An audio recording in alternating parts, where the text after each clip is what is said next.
Number 24-29। আর এই কোনো খুব গ্যাদারিং করতেছে, পুরো রাস্তা জাম করে লাইছে।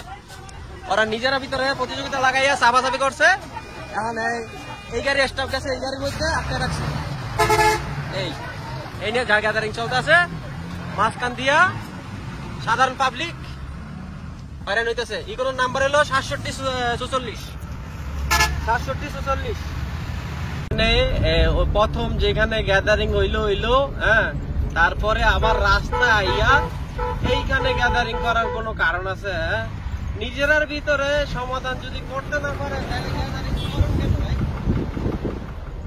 নিজেকে ভিতরে যদি প্রতিযোগিতা লাগাইয়া নিজেকে ভিতরে ঝগড়াঝাটি করেন তাইলে আর আপনাদের সম্মান কোথায় রইল? আর এগুলা বাদ দিয়া রিক্সা চালান ভাই। কি করবো, মারামারি না করে রিক্সা চালান, তাহলে স্বাস্থ্যের জন্য উপকার হবে। মারামারি করে স্বাস্থ্যের ক্ষতি করে লাভ নাই ভাই।